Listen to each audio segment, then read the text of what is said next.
अब मैं admit card भी नहीं देखूंगा, मैं परीक्षा का बहिष्कार करूंगा। मेरे साथ हम भी हैं चांसेस अब भी एडमिट कार्ड ही तो जारी हुए हैं। सरकार चाहेगी तो इस परीक्षा को स्थगित कर सकेगी।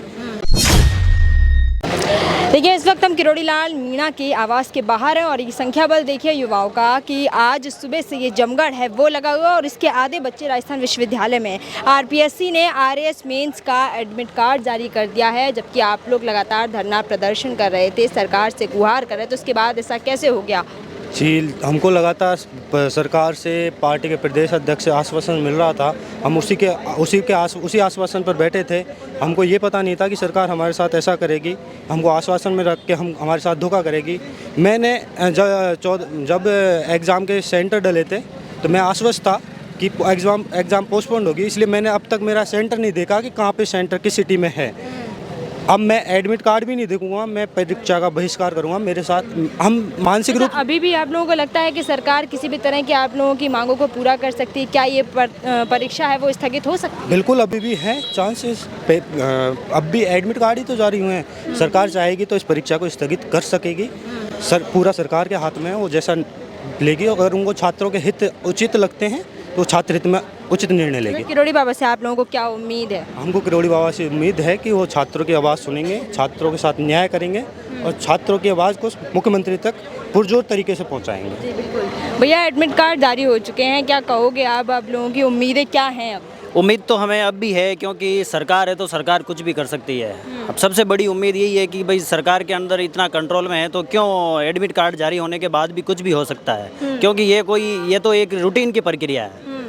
तो एडमिट कार्ड इससे पहले भी कभी ऐसा हुआ था कि एडमिट कार्ड जारी हो गए हो और स्थगन फिर हुआ हो परीक्षा? बिल्कुल ऐसा हुआ है। 2021 की वैकेंसी के अंदर 25 तारीख को एग्ज़ाम होना था, 23 तारीख को पोस्टपोन हुई है यार। तो इस बार भी आप लोगों को हुई है। इससे पहले परीक्षाएं 2 दिन पहले भी पोस्टपोन हुई है, 7 दिन पहले भी हुई है, 10 दिन पहले भी हुई है। कोई बड़ी बात नहीं है। तो मदन राठौड़ ने जब आश्वासन दिया था उसके बाद आप लोगों का धरना है वो थोड़ी धीमी हो गई थी गति। धरने की रफ्तार धीमी हो गई थी, लेकिन बच्चों के अंदर आश्वासन को लेकर बच्चों में मदन राठौड़ जी ने आश्वासन दिया तो बच्चे ठीक है कि थोड़ा पढ़ाई में लग गए थे कि भाई जब इतनी बड़ी पार्टी है, पार्टी के प्रदेश अध्यक्ष है, उन्होंने कुछ कहा है तो इस बात का कोई ना कोई महत्व तो है।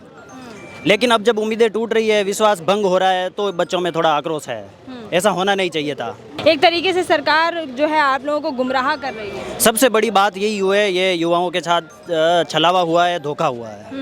इसीलिए हम किरोड़ी लाल जी के यहाँ आए हुए हैं, क्योंकि ये कल धरना स्थल पे भी आए थे और इन्होंने पॉजिटिव रेस्पॉन्स दिया था। ये कहा था कि आपका काम हम करवा देंगे, परीक्षा हम आज सुबह से किरोड़ी बाबा आप लोगों को मिले हैं क्या? और सबसे बड़ी बात तो ये है कि विद्यार्थियों का जो डेलीगेशन था उसके सामने मदन राठौड़ जी ने, भाजपा प्रदेश अध्यक्ष जी ने मुख्यमंत्री जी से बात करवाई थी। तो मुख्यमंत्री जी ने कहा था कि वहीं थे क्या? पोस्टपोन करा दे। हमारे साथी थे, 5-7 हमारे साथी गए थे और मदन राठौड़ जी ने इस बात पर बच्चों को मिठाई भी खिलाई थी, अनशन तोड़वा दिया था। हाँ। तो ये मतलब एक तरह से धोखा किया गया है आंदोलन को कमज़ोर करने के लिए। लेकिन अब बच्चों में आक्रोश थोड़ा ज़्यादा है और इसके अब एडमिट कार्ड जारी हो चुके हैं, लेकिन अब आंदोलन की स्ट्रेटजी थोड़ी चेंज हो सकती है। जी बिल्कुल। लेकिन आंदोलन अभी भी जारी रहेगा। इन युवाओं का कहना है कि सरकार ने इनके साथ धोखा किया है, सरकार ने इनके साथ छलावा किया है, लेकिन आंदोलन अभी भी जारी रहेगा। हम सरकार के लिए अभी भी जो है निर्णायक दिन था ये, लेकिन सरकार ने इनकी बात है वो नहीं सुनी और अभी भी इंतज़ार कर रहे हैं कि शायद इनकी मांगे हैं वो पूरी हों, क्योंकि बहिष्कार कर रहे हैं, परीक्षा नहीं देने देंगे। क्योंकि मदन राठौड़ ने साफ तौर पर कहा था कि अगर एडमिट कार्ड जारी भी हो जाते हैं तो उसके बाद हम पेपरों को जलाएंगे, पेपर नहीं देने देंगे। अब उस आश्वासन का क्या होता है ये देखना बाकी है। बाकी लगातार जो अभी तक झूठे आश्वासन साबित हुए हैं वो तो आपने देखा ही होगा।